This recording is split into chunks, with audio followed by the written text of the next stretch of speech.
who tend to talk to someone, and I'm always looking around that way, you know what I mean? And so all my life I've tried to overcome that habit. So now you're telling me, look away.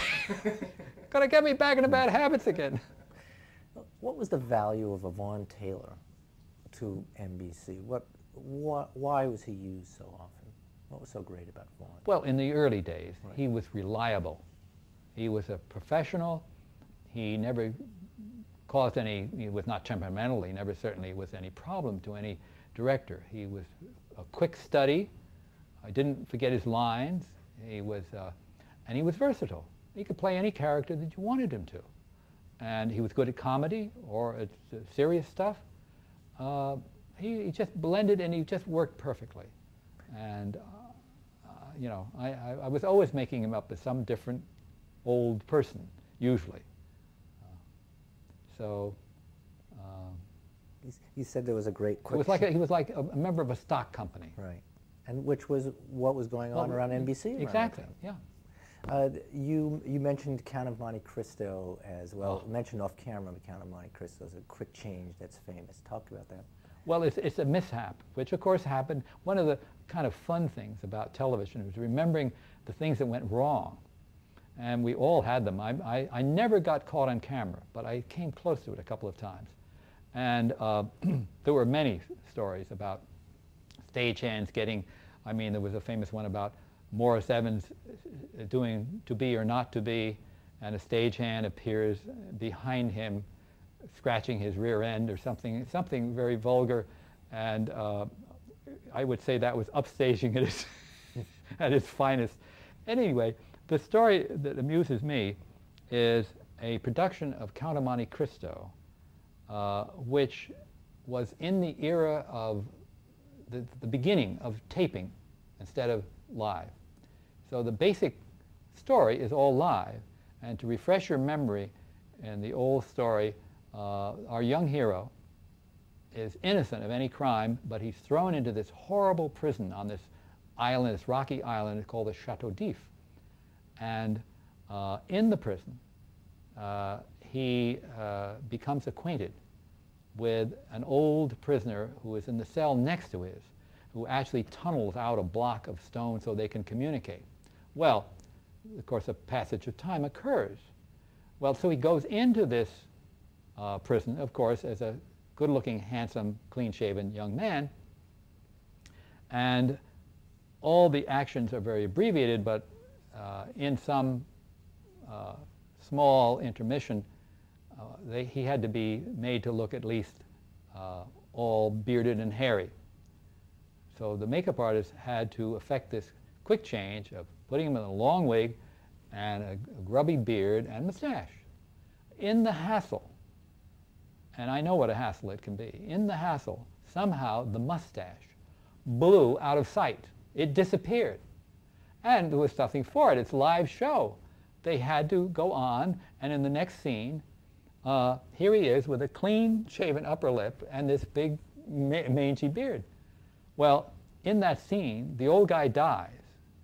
And so an escape, he has figured out a way to escape. The only way to get out of this prison is to die. So what he does is, going through this little tunnel, he substitutes himself in the shroud, the burial shroud, of the dead old man. And the soldiers come to dump the body in the sea. And they put, you know, weights around his ankles and all that, and they cart this off, and they throw it into the sea. And all this is live. You see them throwing in the body. Now, through the magic of taping, we cut to an underwater shot which has been done the previous day, all in costume and makeup. And we see him in this shroud, deep underwater, frantically struggling to get off the ball and chain and to cut himself out of this shroud. And as soon as he does, of course, he heads for the surface as fast as he can, and the camera follows him up. Very good camera work, you understand. And as soon as both the camera and he break surface at the same time, with him facing the camera, and the camera zooms in on a shot of his wet face above the water, and he's grown a mustache underwater. I always get a big chuckle out of that one. Gosh. But what about your own mishaps? now, my own quick changes were, there were a number, but the ones that are memorable to me was fairly early on in about, I don't know, it was 50, 51, something like that. We had, I think it was Kraft, a dramatization of Queen Elizabeth called Of Famous Memory, I believe. The star was Nancy Marchand, who was a young lady at the time, and of course played the young Queen Elizabeth, and then winds up the old harridan. Well, this had to be done in a few very fast, quick changes. And what I did, because the characteristic we all know of Queen Elizabeth is her high, balding forehead.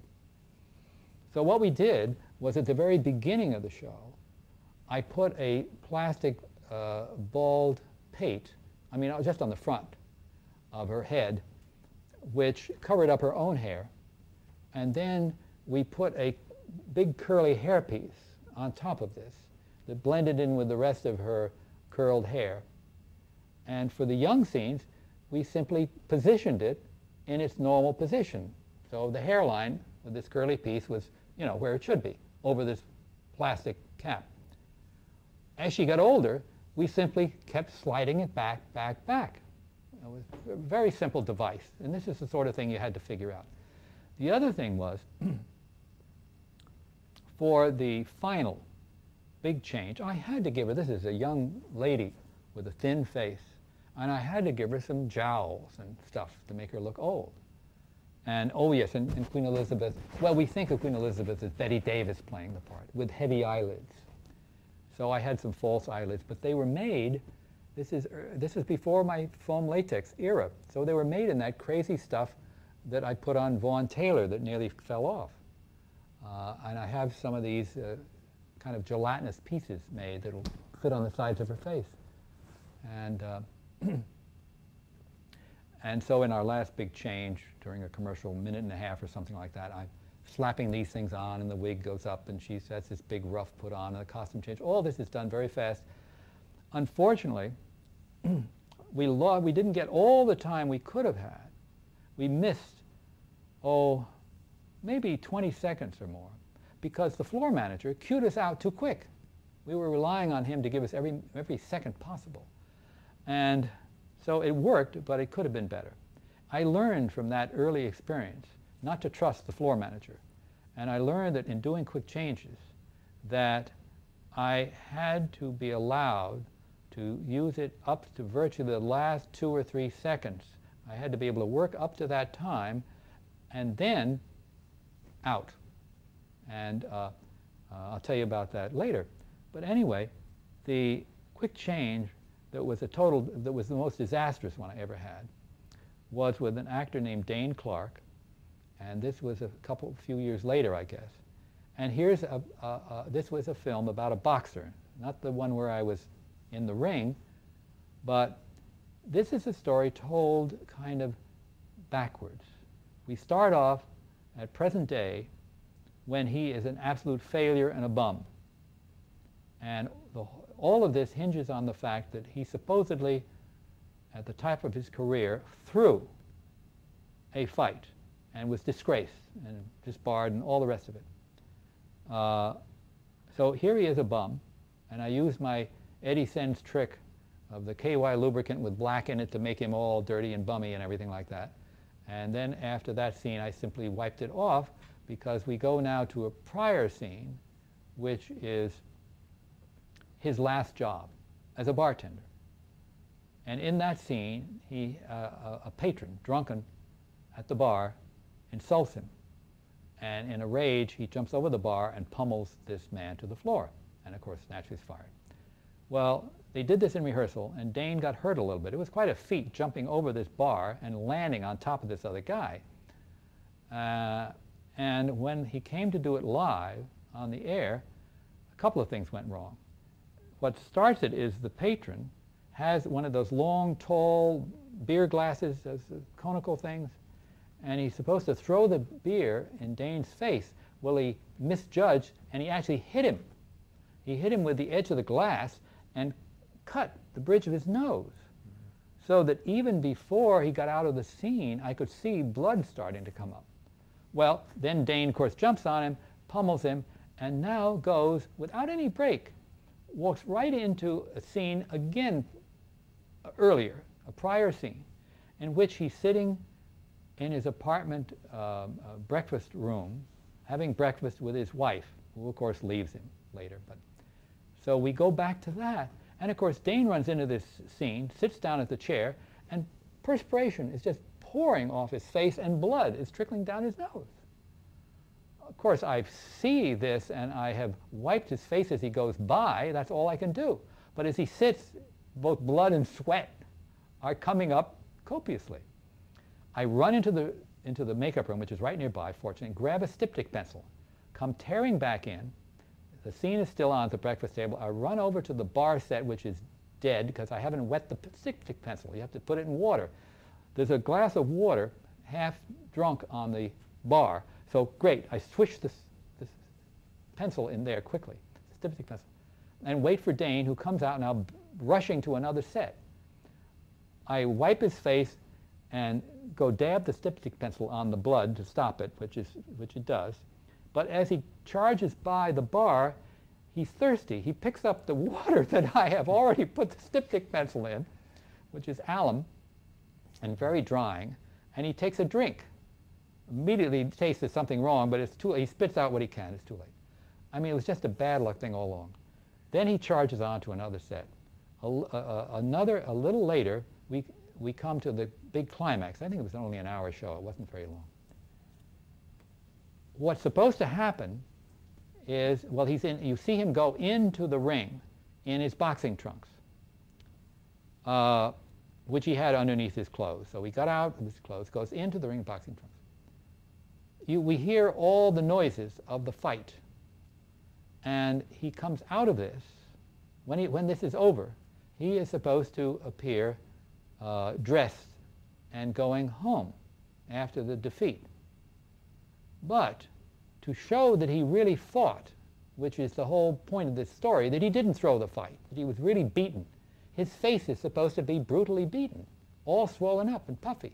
And I've got to put all these bruises on behind this set in a narrow, darkish space, and he's got to get his clothes on again over his boxing trunks. And we only have like maybe a minute and a half, a really short time. He pulls on his trousers, and the zipper sticks. And he can't. And now this man is struggling to get the zipper up, and I'm trying to hit this moving target with these pre-sticky appliances, these pieces of swollen cheeks and bruised eyes and all this stuff, and get that on. Those moments when he struggled with the zipper and I struggled to get the makeup on him were about as frantic and desperate as I remember, certainly in terms of quick changes, and frightening for both of us, obviously. We succeeded. The zipper got up, I got the damn pieces on well enough, and he went on to the next scene. But I swear, when that show was over, we both felt like we had aged 10 years. Of course, like your changes themselves. Now, Nancy Marchand, getting back to the Nancy Yes. Marchand story, you had a problem taking the stuff off. Well, the problem was that, again, I was using this material, which I had this kind of,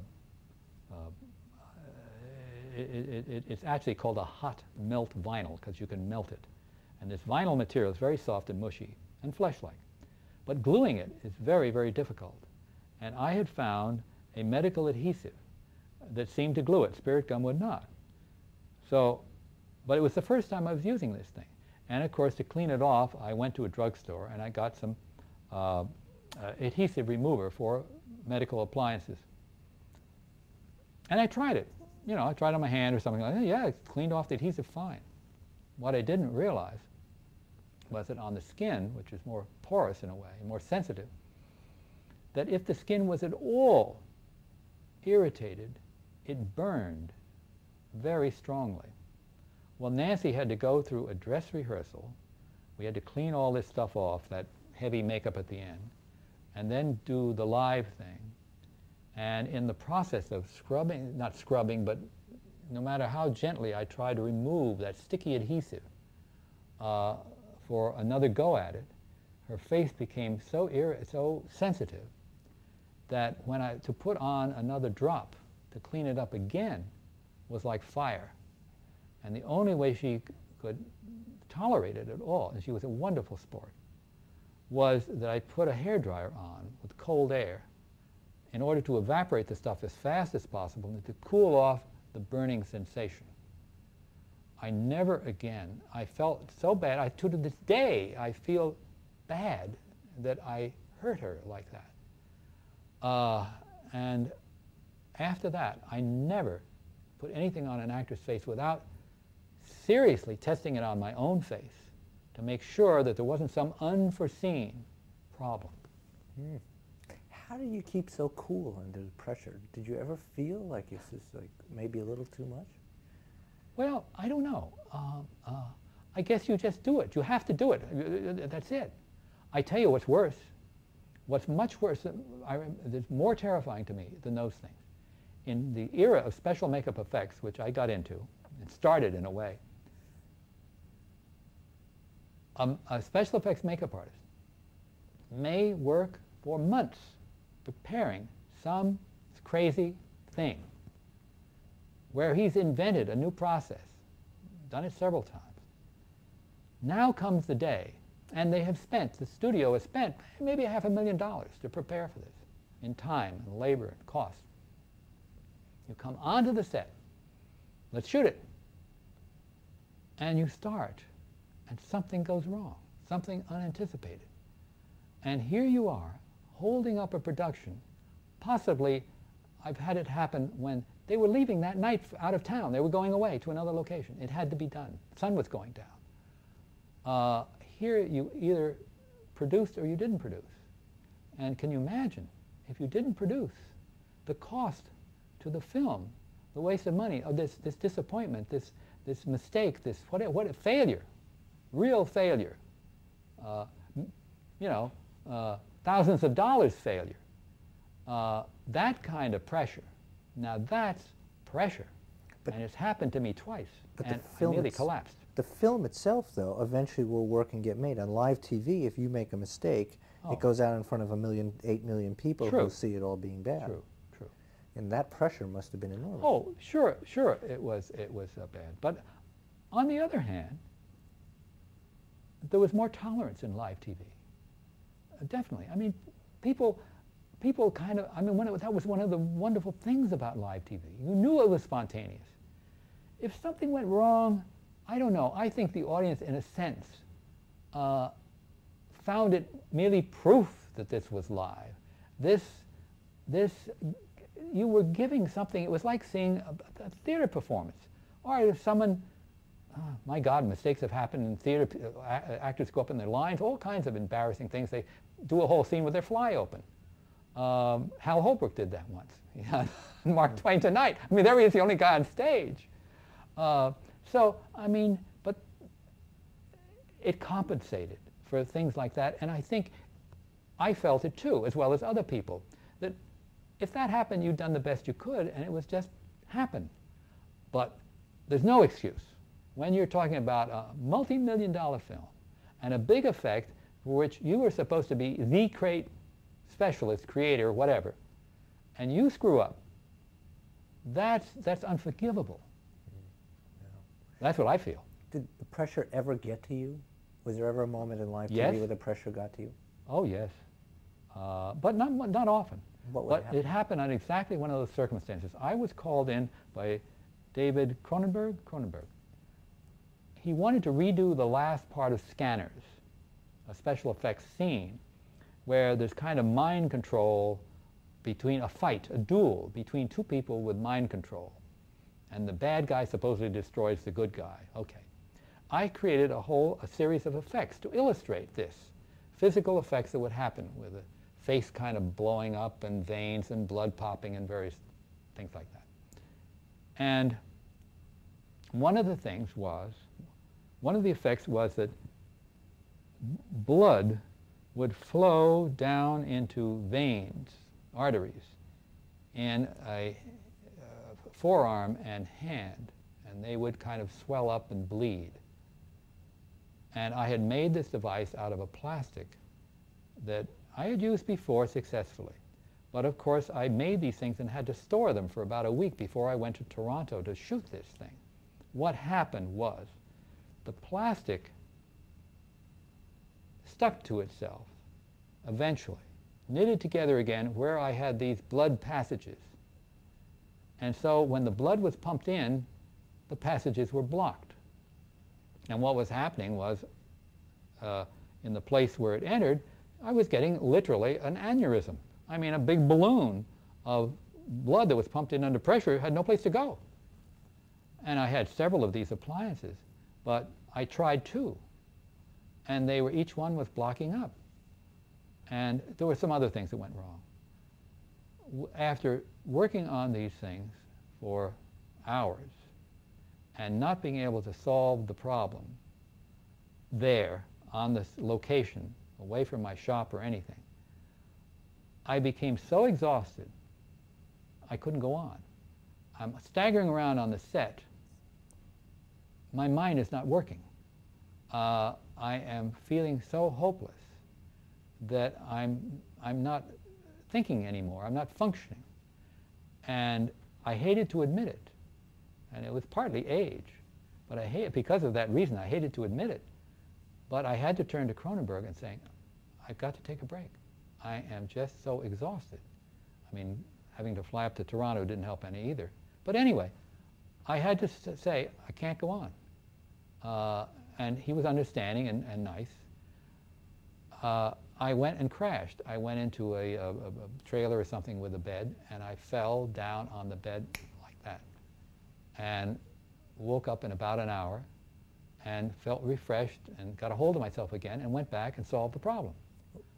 But that was a terrible moment for me. What about television? Did that ever happen to you on TV? No. Never? No. Well, don't forget, I was a young man then. Right. I mean, I didn't get into films until I was 40-ish.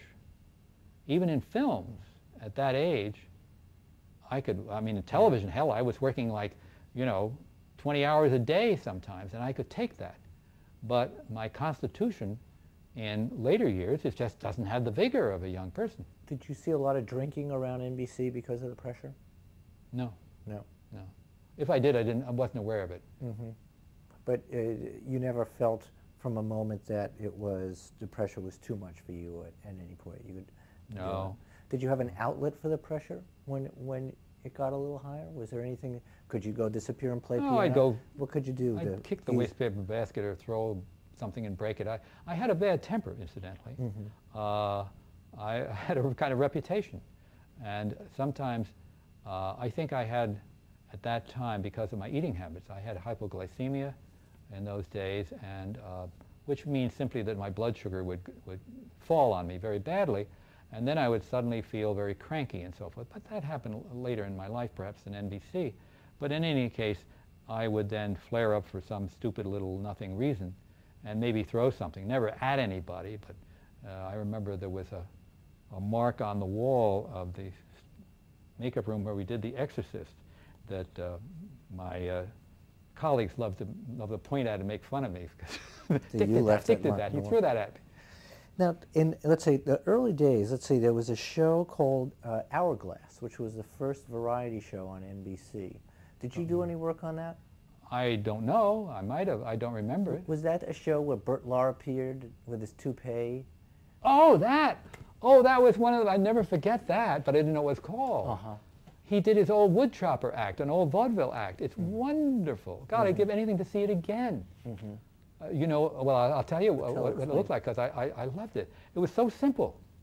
I'm bald probably from a young man. Anyway, he had this old rug, as we would call it, and it was anchored only probably in a small spot in the center of his head, right? So it kind of floated around with movement. Well, they had a little tree in a pot, and he gave the prop man had at his instructions, they had pieces of kindling that they chopped up. They were over a foot long practically, and they were fairly about an inch thick. They had a whole bunch of this stuff. And then he had an axe. And he would sing something like, and I chop and I chop and I chop when the sun comes up, you know, and he would be chopping at this thing like he's dressed in a lumber jacket, you know, kind of shirt plaid thing, heavy thing, and he's chopping away at this thing, and then at certain cues, the prop men are supposed to throw, supposedly, chips out of the tree. They throw this huge kindling right in his face. He says, don't worry about it. Throw it right at me, right in my face. So they throw 3 or 4 of these sticks at him at certain points. And of course, he would react, and the toupee would go spinning around in his head. And it's hard really to describe, but it was hilarious. And of course, the way he sung, and this funny number, it was a delightful bit of comedy. Very early on. Oh, yes. Hourglass was really the first variety show that NBC did. It's a very I believe. They also had the SO News on in those days. Do you remember working on Paul Alley or any of those people? And no, I knew Paul Alley, but he wasn't. I didn't know he was. Yeah, I guess he did do that himself. Yeah. But you didn't do any of the makeup no. on that show at all. No. And the first big variety show on NBC was Kraft. So that must have been a big deal when Kraft started. Variety show? It was I'm sorry, drama. a drama show. Drama. Oh yeah, that was the first one. Yeah. I think. Yeah. And you actually had some budget and some time to oh yeah, that was, you know, I gave priority to the most important shows, and spread myself as thin as I could. So I would sometimes, you know, do a couple that occurred in the same week perhaps, but it eventually came to the point where the shows got so big that I would probably do the one that came on Sunday or something like that. That was all I could handle, and simply supervise or prepare things for the other shows, and other assistants would, you know, take over. Campus Hoopla, is that? There was Carlton Carpenter, I think, was in Campus Hoopla, tall, skinny guy. I remember seeing him in some movie recently. I mean, an old movie, but I saw it on just last week. Saw it on, and who was? Eva Marie Saint. Eva Marie Saint, right, yeah. Who was a young cheerleader on that show, wasn't she? I think so. Yeah. I think so, yeah. Any memories of Eva Marie from those early days? I dated her once, and it was very pleasant, but we didn't connect. I mean, we weren't simpatico. Right. Sweet girl. Author Meets the Critics was another show. Did you do the makeup on that, or? Author Meets the Critics. Well, no. What was the other thing? No, it was just Meet the Critics. Because, as I remember, what I remember is a weekly news program. Meet the Press. Meet the Press. That was it. Right. Well, I have a story about that one, but not about Author Meets the Critics. Mary Kay and Johnny was another early show in those days. Johnny was also doesn't come to mind, and of course one of the early dramas is Philco Playhouse. Well, yes, I was always involved with that usually. Right. Right. Let's take a